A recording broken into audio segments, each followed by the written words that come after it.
అన్ని వివరాలని సైటేషన్స్ని brief fact of the కేస్ని చూసిన జడ్జి గారు రేపు ఆర్డర్స్ ఇస్తామని చెప్పడం జరిగింది. కానీ అతని మీద అతను మాట్లాడిన మాటల వల్లనే ఇన్ని కేసులు పెట్టాల్సి వచ్చింది. పోలీసులు చాలా దురుసుగా ప్రవర్తించాలని చెప్పేసి వాళ్ళ దగ్గర పూర్తి ఎవిడెన్స్ ఉన్నాయని చెప్పేసి మాట్లాడుతున్నారు. పూర్తి ఎవిడెన్స్ ఉంటే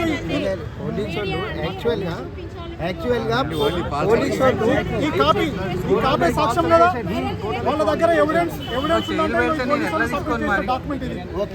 ఇందులో పల్లవి ప్రశాంత్ ఇన్వాల్వ్ అయినట్టు వీడియో ఫుటేజ్, సింగిల్ వీడియో లేదు, సింగిల్ ఫోన్ కాల్ లేదు. హౌస్ లో ఉన్నప్పుడు ఫోన్ కూడా వాడని వ్యక్తి అఫెన్స్ చేయాలి, ఎలా చేయగలుగుతాడు?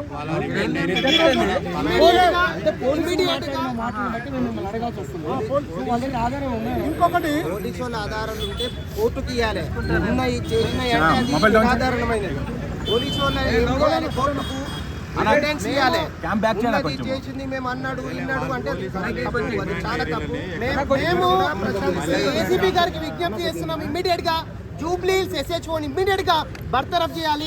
ఆయన ప్లేస్ లో వేరే ఇన్వెస్టిగేషన్ ఆఫీసర్ పెట్టి మరి ఈ కేసుని ఇన్వెస్టిగేషన్ చేయాలి. ఎందుకంటే అడ్వకేట్లము 5 మంది అడ్వకేట్లము 48 గంటల నుంచి FIR కాపీ ఇవ్వండి అంటే మేము ఇయ్యము, నువ్వేం చెప్పుకుంటావు చెప్పుకో, మీడియాకి ఏం చెప్పుకుంటావు అని మాత్రమే చెప్తున్నారు. ఇమ్మీడియట్ గా జూబ్లీ హిల్స్ SHO ఇమ్మీడియట్ గా సస్పెండ్ చేయాలి. DGP గారికి రిక్వెస్ట్ చేస్తున్నాము, ఈ కేసుని వీలైతే సిట్టింగ్ జడ్జి తో కూడా ఎంక్వైరీ చేయాలి. ఎందుకంటే సామాన్య ప్రజలకు ఆర్టికల్ 14, 19, 21 తెలంగాణలో ఎస్పెషల్లీ ఈ లాస్ట్ 1 మంత్ నుంచి దీని మీద ఎంక్వైరీ చేసి మరి ఏసీబీ వాళ్ళను, సిబిఐ వాళ్ళను, సిఐడి వాళ్ళని కూడా ఇంక్లూడ్ చేయాలని మనం చేస్తున్నాం. ఒక అద్భుతమైన విషయం ఏంటంటే పల్లవి ప్రశాంత్, నేను షాక్ అయిన విషయం ఏంటంటే నేను కోర్టుకు వచ్చిన తర్వాత ఇదే మన వినోద్ అన్న కానివ్వండి, లక్ష్మణ్ అన్న కానివ్వండి, శ్రీనివాస్ అన్న ఇట్లా చేసుకుంటూ పోతే కోర్టు లోపుకి వెళ్ళిన తర్వాత 50 మంది సుమారుగా 50 మంది లాయర్లు సపోర్ట్గా నిలబడ్డారు అక్కడ.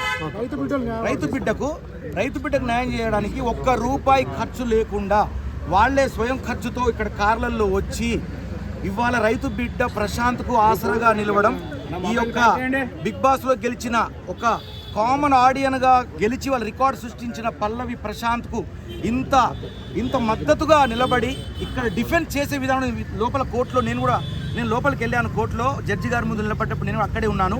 వాళ్ళు డిఫెండ్ చేసే విధానం చూస్తే ఎంత గర్వపడ్డానో నాకే తెలియదు. నిజంగా చెప్తున్నా, ఇది మొత్తం మీద అయితే న్యాయం తప్పకుండా గెలుస్తుంది. పల్లవి ప్రశాంత్ రేపు 100% రేపు బయటికి రాబోతున్నాడు. అంత పోరాటం జరిగింది లోపల, అంత డిఫెన్స్ జరిగింది అద్భుతమైన. తర్వాత జడ్జి గారు కూడా చాలా చక్కగా, చాలా చిరునవ్వుతో చాలా స్పందించారు. ఆ కళాకారుడి విషయంలో వీళ్ళందరూ డిఫెన్స్ చేస్తా అంటే నేనే షాక్ అయ్యానండి.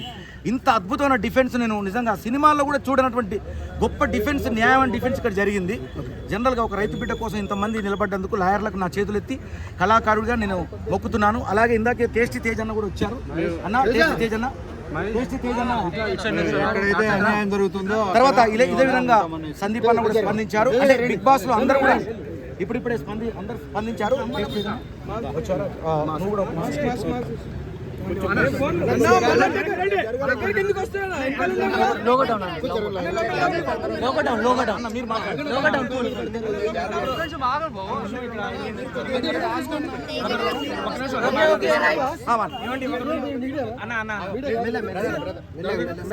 2-3 రోజుల నుండి ఏం జరుగుతుందో ఏంటో అందరూ చూస్తూనే ఉన్నారు.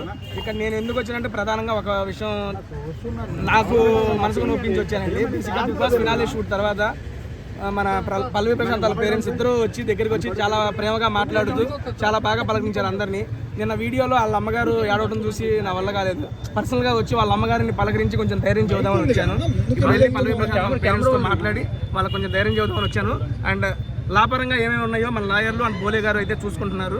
వాళ్ళ ఫ్యామిలీని పలకరించేద్దామని అయితే నేను ఇక్కడికి వచ్చానండి. థ్యాంక్ యూ సో మచ్ బోలే గారు, thank you for your support. Thank you. Okay అండి, ఇది రైతు బిడ్డల రైతుల విజయం. మరియు రేపు ఇది ఆర్డర్స్ నాకు కరెక్ట్గా పద్ధతులు తెలియదు. సో ఈ విషయంలో మాత్రం పర్ఫెక్ట్గా న్యాయం జరుగుతుంది నన్ను నేను నమ్ముతున్నాను. మా వినోదన్న మాట్లాడాలి. ముఖ్యంగా కర్మకర్త క్రియ మొదలుపెట్టినటువంటి పల్లవి ప్రశాంత్ ఒక రైతు బిడ్డ.